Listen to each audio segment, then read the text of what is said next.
Welcome to my channel. Please subscribe and leave a comment. Who is Thabo Bester and Dr. Nandipha? This is the video which is going to elaborate about their case. And don't forget, this is read from a site bbc.com. Thabo Bester, the South African rapist who faked his own death to escape prison. The daring prison break, the celebrity girlfriend, and the escape across borders had all the elements of a fictional thriller. But in some ways, the tempting description serves to glamorize and trivialise what South African rapist and murderer Thabo Bester actually did. While many were open-mouthed after each revelation about how this man managed to flee prison and live undetected for a year, his victims saw it a different way. It also exposed a stunning level of official incompetence. One of the women he attacked spoke to the BBC on condition of anonymity. Bester, known locally as the Facebook rapist for using the site to lure his victims, had pretended to be an agent who was going to help her find a job in television. Reading his stories in the news is bringing back a lot of triggering memories, she said. The escape left me triggered and traumatized. My only prayer is that he stays in jail and doesn't get a chance to hurt any more people. He was never convicted of her rape, but in 2011, Bester was found guilty of raping and robbing 2 women. A year later, he was sentenced to life in prison for the rape and murder of his then-girlfriend, model Nomfundo Thiro. Bester went by many aliases and was a charming, charismatic, smooth talker, a personality that got him what he wanted. But behind the charm was a cunning career, criminal, a dangerous and ruthless man. He's a person who clearly doesn't really feel much remorse and has gotten worse, not better over time. Clinical psychologist Dr. Gerard Lumshane, who first met Bester in 2011, told the BBC, "The punishment, which is prison, did not have the effect that I guess we would like to have had upon him." Dr. Lumshane interviewed Bester while working at the police's profiling department.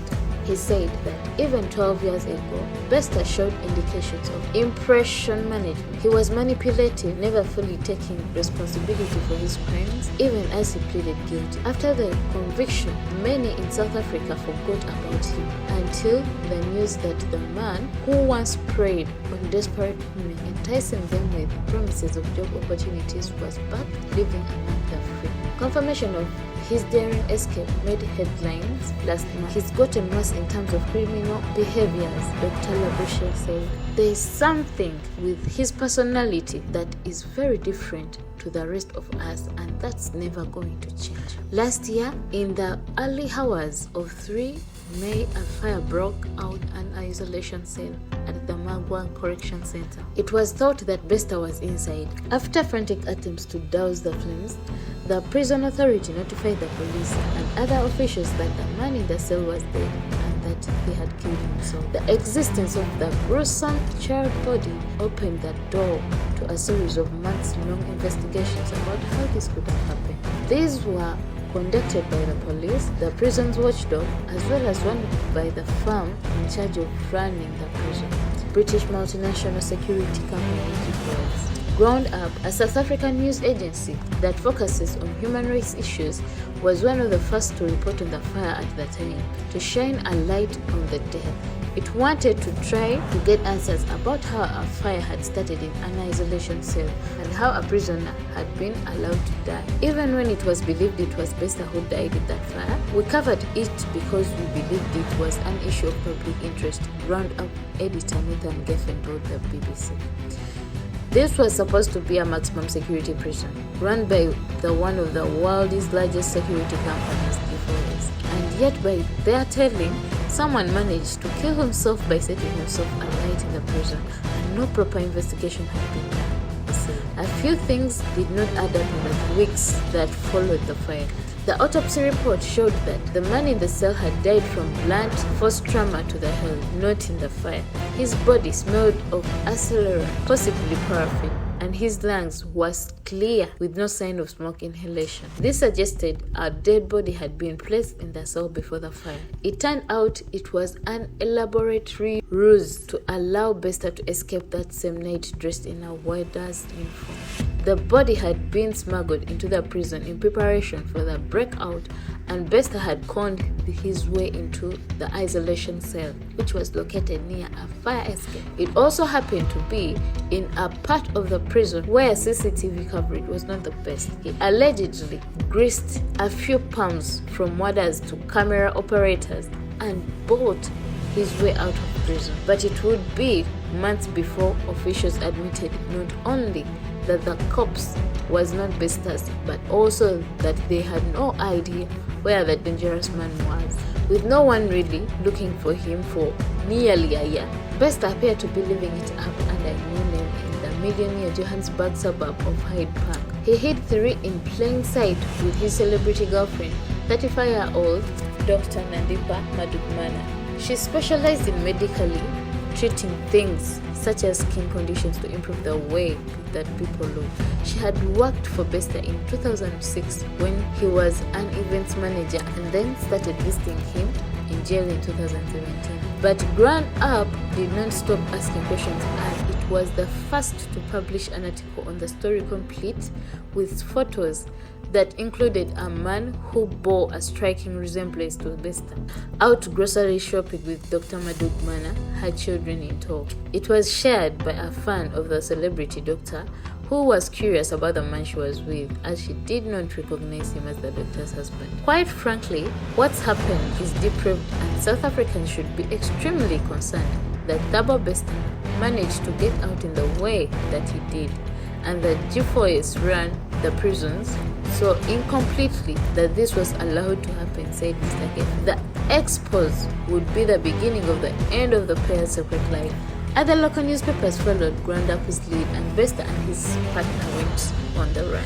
The media coverage also led to some uncomfortable questions for the people in charge of the country's prison. There are authorities who knew what happened. They did nothing for months and months and months until the story was broken, said Mr. Geffen. He was referring to an ongoing investigation by a parliamentary committee looking at Bester's escape, which was hard evidenced by officials claiming that the police and Justice Minister Ronald Lamola knew of Bester's escape last October and sat with the information. Mr. Lamola has apologized to Bester's victims, saying that more information should have been shared at the time. G4S, which was summoned to appear before the committee, has admitted a number of security failures on the day of the escape, but it has denied that it should be held accountable. Some of its employees have been sacked over the incident, and the government has taken over management of the prison following the scandal. Defending the decision to keep Bester's prison break quiet, the police said it was to gather more information for their investigation before acting. However, they have been criticized by MPs for moving too slowly while the rapist and the murderer was living freely. It may have been a mix of public pressure and reckless media coverage on the story that pushed officials to finally act with haste. The couple were arrested in Tanzania city of Arusha late on 7th April 2023 in possession of multiple passports with fake identities, the authorities say. They apparently left South Africa by car via the Zimbabwean border, then traveled north to Zambia and finally to Tanzania. They were arrested, officials have said, after a joint operation with Interpol and private security companies, and that 2 are now back in South Africa where they are facing new charges. This week, Bester's alleged accomplice Dr. Magudumana returned to court for her second appearance since their Arusha capture. Isolated from Bester, she appeared in a crowded courtroom where there were more armed security officers than the general public. She sat with her face covered, head bowed in the dock with thick shackles around her ankles. It was a huge contrast from her glamorous social media image of champagne lunches and frequent international holidays, a far cry from the glitzy image of a sought-after doctor, a supermom and wife. In court, she looked small, tired, and shrunken. She is yet to plead to the charges, which include fraud and murder. These are in connection with the 3 bodies that doctor allegedly tried to claim over the last few months as part of the escape plan. including the corpse found in Bester's cell. At least 4 other people, including a former G4S supervisor and Dr. Magudumana's father, Zolil Sekeleni, have been arrested so far over their alleged roles in Bester's escape. They have not commented on the accusations. 65-year-old Mr. Sekeleni sat beside his daughter, stroking her hand and leaning in occasionally to comfort her, perhaps both questioning how the moment came to be. As for Bester, he too will have his day in court. He is being held in another high security prison. In contrast to his seemingly shy alleged accomplice at his briefest appearance last Friday, Bester scanned the room boldly as photographers snapped away, apparently unfazed by all the attention. There was something dark in his demeanor as he sat there. We have to accept that some people can't be rehabilitated. I don't think correctional services or society likes it. Some people are bad, said Dr. Labushe. It's a small portion of offenders, but some people should never be released back in society. But South Africa's prison system does not allow for life without parole, a position that many have said should be re-evaluated, especially when it comes to dangerous criminals.